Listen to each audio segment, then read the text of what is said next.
Dears, जय हिंद जय भारत। आपका आपके चैनल राज हिंद हिंदी पर हार्दिक अभिनंदन है। इस वीडियो में हम अध्ययन करेंगे हमारे आचार्य चिंतामणि त्रिपाठी के विषय में। आशा करता हूँ यहाँ दी गई जानकारी आपके लिए और आपके दोस्तों के लिए भविष्य में लाभदायक सिद्ध होगी। आपसे छोटा सा अनुरोध है, पूरा वीडियो देखिएगा। तो आइए हमारे साथ आज फिर से हिंदी के महासागर से कुछ मोती चुन लेते हैं। आज हम जानेंगे हमारे चिंतामणि त्रिपाठी के विषय में। वैसे इनके विषय में बहुत कुछ आपको पता होगा, फिर भी एक छोटा सा प्रयास है। इनका यानी चिंतामणि त्रिपाठी का जन्म संवत 1666 यानी 1666 तिकवामपुर कानपुर यूपी में हुआ। हमारे चिंतामणि त्रिपाठी का वास्तविक या मूल नाम मणिलाल माना जाता है। हमारे मणिलाल यानी चिंतामणि त्रिपाठी शाहजी भोसले व शाहजहां के आश्रय में रहे।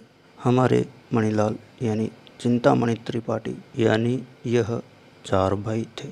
इन 4 में से 3 प्रसिद्ध कवि थे और वह हैं मोतीराम, भूषण व जटाशंकर। यानी चिंतामणि त्रिपाठी मोतीराम, भूषण व जटाशंकर भाई थे।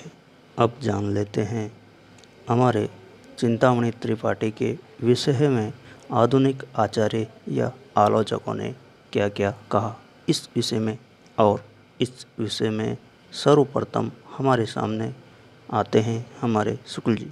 हमारे आचार्य रामचंद्र शुक्ल ने चिंतामणि त्रिपाठी को रीतिकाल का प्रवर्तक माना है। हमारे शुक्ल जी ने लिखा, क्योंकि हिंदी में रीति ग्रंथों की अखंड परंपरा इन्हीं से आरंभ होती है। शुक्ल जी का अगला कथन देखिए हमारे मणिलाल के विषय में।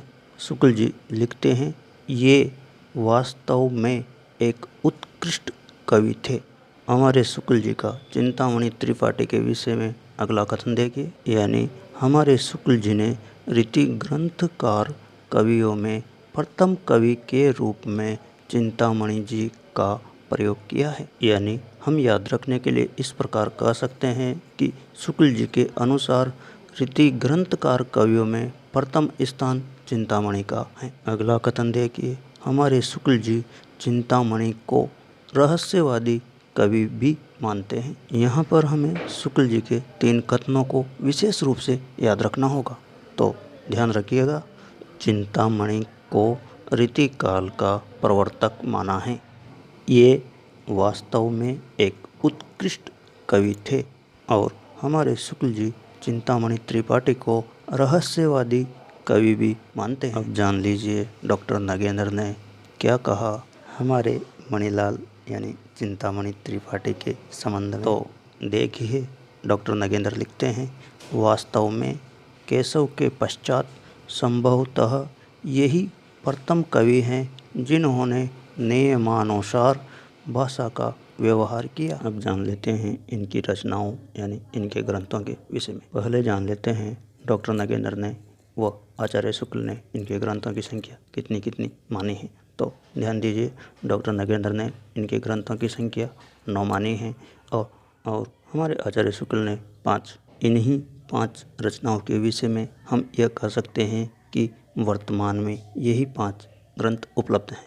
अब जान लेते हैं डॉक्टर नगेंद्र ने इनके ग्रंथों की संख्या 9 मानी है। तो ध्यान दीजिए, रसविलास इसे रसमंजरी भी कहते हैं और इसमें रस का विवेचन है, यानी यह रस निरूपक ग्रंथ है। अगली रचना है छंद विचार पिंगल, श्रृंगार मंजरी, कवि कुल कल्पतरु, यानी कवि कुल कल्पतरु रचना हमें याद होनी चाहिए। यह चिंतामणि की प्रसिद्धि का प्रमुख आधार भी है। अगली रचना है कृष्ण चरित्र, इसका अन्य नाम है काव्य चरित्र। आगे देखिए काव्य विवेक, काव्य प्रकाश, कवित्व विचार व रामायण। एक बार पुनः रीड कर लेते हैं। डॉक्टर नगेंद्र के अनुसार चिंतामणि त्रिपाठी के ग्रंथों की संख्या 9 है और वह 9 हैं रसविलास या रसमंजरी, छंद विचार पिंगल, श्रृंगार मंजरी, कवि कुल कल्पतरु, कृष्ण चरित्र यानी काव्य चरित्र, काव्य विवेक, काव्य प्रकाश, कवित्व विचार व रामायण। अब आगे जान लेते हैं। हमारे आचार्य शुक्ल जी के अनुसार इनके ग्रंथों की संख्या 5 मानी है, यानी वह ग्रंथ जो हमें वर्तमान में प्राप्त होते हैं या उपलब्ध होते हैं। 1. काव्य विवेक। 2. कवि कुल कल्पतरु। डियर्स, हमें याद होना चाहिए कि कल्पतरु के लेखक चिंतामणि त्रिपाठी और इसके विषय में यानी कवि कुल कल्पतरु के विषय में हमें कुछ बिंदु ध्यान रखने होंगे। जैसे यह व्याकरण ग्रंथ भी हैं, यानी कवि कुल कल्पतरु को व्याकरण ग्रंथ भी माना जाता है और यह सर्वांग निरूपक ग्रंथ भी है, जिसमें काव्य के 10 अंगों का विवेचन किया गया है। और इसके विषय में ध्यान रखना होगा कि यह चिंतामणि त्रिपाठी की सर्वाधिक प्रसिद्ध रचना भी है। अगली रचना का नाम है काव्य प्रकाश, रामायण, छंद विचार पिंगल। और छंद विचार पिंगल के विषय में थोड़ा सा ध्यान रखिए, इसका संबंध छंद शास्त्र से है, यानी छंद विचार पिंगल छंद शास्त्र से संबंधित हैं, जिसकी रचना चिंतामणि त्रिपाठी ने नागपुर के राजा होसले मकरंद शाह के आश्रय में रहकर की थी। अब सारांश के रूप में आपको एक महत्वपूर्ण फैक्ट बता रहा हूँ कि हमें चिंतामणि त्रिपाठी की 3 रचनाओं के बारे में विशेष रूप से याद होना ही चाहिए। एक रसविलास यानी रसमंजरी, जिसमें रस का विवेचन है, यानी रसविलास रस निरूपक ग्रंथ है। अगली रचना कवि कुल कल्पतरु, यह एक व्याकरण ग्रंथ माना जाता है। यह सर्वांग निरूपक ग्रंथ भी है, जिसमें काव्य के 10 अंगों का विवेचन किया गया है। यह चिंतामणि त्रिपाठी की प्रसिद्ध रचना है। अगली रचना छंद विचार पिंगल, जिसका संबंध छंद शास्त्र से है, यानी छंद विचार पिंगल छंद निरूपक ग्रंथ है, जिसकी रचना चिंतामणि त्रिपाठी ने नागपुर के राजा होसले मकरंद शाह के आश्रय में रहकर की थी। डियर्स, आपके सामने छोटा सा प्रयास प्रस्तुत किया गया है। आशा करता हूँ पसंद अवश्य आया होगा। अगर एक बार में वीडियो समझ में ना आए तो पुनः देख लीजिएगा। अब रिवीजन के रूप में कुछ प्रश्नोत्तर ले लेते हैं। क्वेश्चन नंबर 1, चिंतामणि त्रिपाठी का वास्तविक नाम क्या था? ऑप्शन आंसर होगा मणिलाल। अगला क्वेश्चन है, चिंतामणि का रस निरूपक ग्रंथ कौन सा है?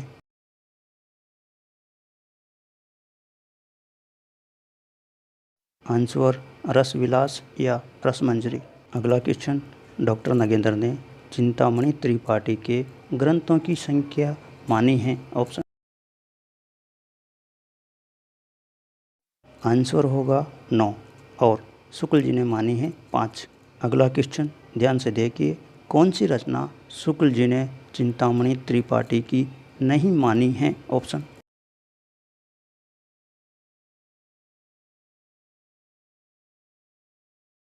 आंसर होगा कृष्ण चरित्र या काव्य चरित्र। यह डॉक्टर नगेंद्र के अनुसार है। डियर्स, वीडियो के अंत में आपके लिए एक तुलनात्मक क्वेश्चन रखा गया है। ध्यानपूर्वक रीड करते हुए ऑप्शंस को स्टेप बाय समझिए और आंसर देने की कोशिश कीजिएगा, और जवाब हो तो अवश्य दीजिएगा, क्योंकि इससे हमारा भी मनोबल बढ़ता है। अगर वीडियो में दी गई जानकारी अच्छी लगी हो तो उन दोस्तों तक अवश्य पहुंचा दीजिएगा जो हिंदी साहित्य से तैयारी कर रहे हैं, खासकर फर्स्ट ग्रेड या नेट लेवल की। वीडियो के विषय में अपनी अमूल्य राय अवश्य दीजिएगा।